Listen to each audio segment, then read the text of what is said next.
માટે એના માટે વિચારીશું તો કદાચ સંકલ્પમાં એટલી તાકાત છે કે સામેવાળી વ્યક્તિનું પણ પરિવર્તન કરી શકે. શાસ્ત્રોમાં આપણે એક શબ્દ સાંભળ્યો છે, કયો કે બ્રહ્માએ સંકલ્પોથી સૃષ્ટિનું સર્જન કર્યું. તો એક સંકલ્પથી સૃષ્ટિનું સર્જાયું હોય હવે આજથી એક નવીનતા ખુદની અંદર કે મારી સૃષ્ટિ મારે બનાવવાની છે, તો હું જેવું વિચારીશ એવી મારી સૃષ્ટિ હશે. ઇંગ્લિશમાં એક વાક્ય છે, as you think so you become. તમે જેવું વિચારો છો એવું બનો છો. તો પોતાના માટે પોઝિટિવ, આસપાસની વ્યક્તિઓ માટે પોઝિટિવ, પરિવાર માટે તો આપણે સારું વિચારીએ જ છીએ, પણ આપણી આસપાસ જેની પાસે આપણો કોઈ સંબંધ નથી છતાં પણ એના માટે દુઆઓ નીકળે અને સારું વિચારી શકીએ, તો એ પણ ભગવાનની ડાયરીમાં આપણા માર્ક્સ જમા થાય છે. સેકન્ડ છે વાચાથી પવિત્રતા. તો આપણા વચન પણ એટલા શ્રેષ્ઠ હોવા જોઈએ કે ખુદના માટે પણ આશીર્વાદરૂપ હોય અને બીજાના માટે પણ આશીર્વાદરૂપ હોય. જો આજે સ્પેશિયલી લોકો સંત મહાત્માઓ પાસે શું લેવા જાય છે? આશીર્વાદ અને દુઆઓ. હું શું કહીએ, ચલો પગે લાગી આવીએ, બે શબ્દો સારા આપણા માટે બોલશે ને તો આપણું જીવન સારું બની જશે. તો આપણા વચન એ કોઈ એક મહાત્માના વચન નહીં, આપણા વચન પણ એટલા જ શક્તિશાળી છે, પણ એમાં હું શક્તિ ઉમેરું સંકલ્પોની, અને હું જે બોલું છું એ દરેકના માટે સારું અને શુભ. ખુદના માટે પણ કેવું બોલીએ આપણે? પોઝિટિવ. એ આગળ એક શબ્દ ના કર મારું તો નસીબ જ ફૂટેલું છે, ચાહે વિચારો કે ચાહે બોલો કે મારી સાથે જ કેમ આવું. પોઝિટિવ પાછામાં પણ, અને સાથે કર્મ, હું દરેકનું ભલું કરું, મારાથી શક્ય બને એટલું હું દરેકનું સારું કરું, અને એ છે મન, વચન અને કર્મની પોતાની સ્વસુરક્ષા જે આપણે જાતે કરવાની છે. કેમ? આ સંસારમાં આપણું કોઈ નથી, એમને કહેતા આપણે આપણું કોઈ નથી, આપણી જાતે જ આપણે કરવું પડશે. તો સ્વયંની સુરક્ષા કરીએ. સેનાથી રક્ષણ, તો જે કહે વિકારોથી, અવગુણોથી પોતાની સુરક્ષા. અને રક્ષક કોણ છે? આ વિશ્વના. તો જ્યારે આપણી અંદર તાકાત નથી હોતી, એક બાળકની અંદર પણ જ્યારે પોતાની રક્ષણ કરવાની તાકાત નથી હોતી, તો ક્યાં જાય છે? માની ગોદ યા પિતાની ગોદ પકડે છે. એને ત્યાં સેફ લાગે છે જીવન. 1 કલાક ગમે ત્યાં રમશે, પણ 2 મિનિટે માતા પિતાની ગોદમાં જઈ આવશે એટલે એને લાગશે સેફટી થઈ ગઈ હવે મારી. એવી રીતે પરમાત્મા પણ આપણને કહે છે કે તમે તમારો સમય કાઢી અને 2 મિનિટ પણ મારી પાસે બેસો, તમારી લાગણીઓ, તમારી ઉર્મિઓને મારી સાથે દર્શાવીને વાતો કરશો, તો જરૂર હું તમને એ રક્ષણ માટેની શક્તિ આપીશ.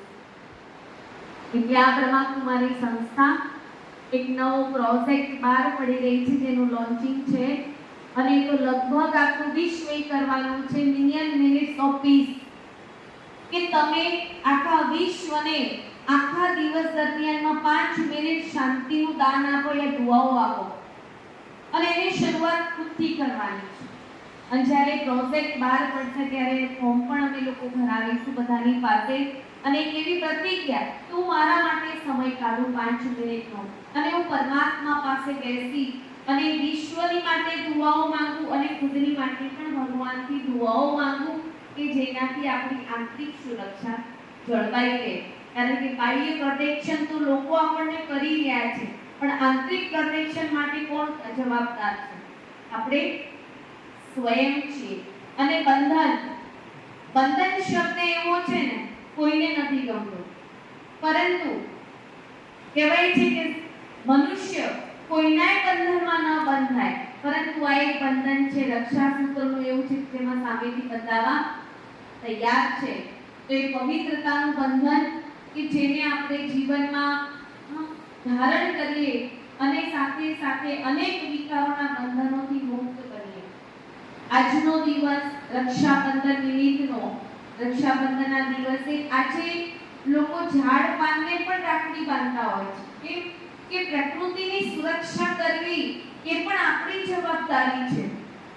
આજે આપણે જોઈ રહ્યા છે ગ્લોબલ વોર્મિંગ તરફ જઈ રહ્યા છે, પ્રાકૃતિક આપદાઓ વધી રહી છે.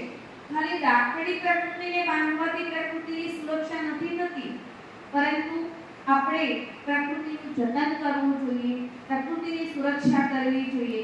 શરૂઆતમાં કોઈ એવા દિવસો નહોતા ઉજવાતા, આજે નવા દિવસો ઉજવવા પડે છે. પર્યાવરણ દિવસ, પછી સોઇલ ડે, માટીનો દિવસ, કે આજે આપણું જીવન તો ભયમાં મુકાયું જ છે, પણ આજે પ્રકૃતિનું જીવન પણ આપણે ખુદ ભયમાં મૂક્યું છે. અને પછી પ્રકૃતિ પાસે આપણે કેવું માંગી રહ્યા છે કે મારું બધું સરસ કરી દે, પરંતુ જ્યારે આપણે પ્રકૃતિને નથી સાચવી શકતા તો પ્રકૃતિ આપણને કેવી રીતે સાચવે? આજે ન્યૂઝપેપરો જુઓ, દરેક જગ્યાએ કંઈક ને કંઈક એવા કહેવાય છે કે એક સાથે જથ્થાબંધ મોત ન્યૂઝમાં આપણે સાંભળી રહ્યા છીએ. ચાહે એક્સિડન્ટ છે, ચાહે કુદરતી આપદા છે, ચાહે કોઈ પણ બંધ કહેવાય છે કે કોઈ ને કોઈ પ્રોબ્લેમ, કારણ ક્યાંક ને ક્યાંક એમાં આપણે જવાબદાર છીએ બેઠા. અને એ આપણા નેગેટિવિટીના વાઇબ્રેશનો કે જે આજે દુનિયાને ખાડામાં લઈ ગઈ છે, પતનની તરફ. ભલે આપણે બાહ્ય પ્રગતિ કરી છે, પણ આંતરિક તો અધોગતિમાં જ છીએ. અને આંતરિક શક્તિશાળી બનાવવી હોય તો એના માટે આપણે કમસે કમ 5 મિનિટ ખુદના માટે ભગવાન પાસે બેસી કે એકાંતમાં બેસી અને ખુદને ચેક કરીએ, કે રાત્રે ખુદની જાતને ચેક કરીએ કે આજે આખા દિવસ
ના બેન કવર કાઢી કાઢો મસ્ત પડશે બેન, કવર કાઢી કાઢો.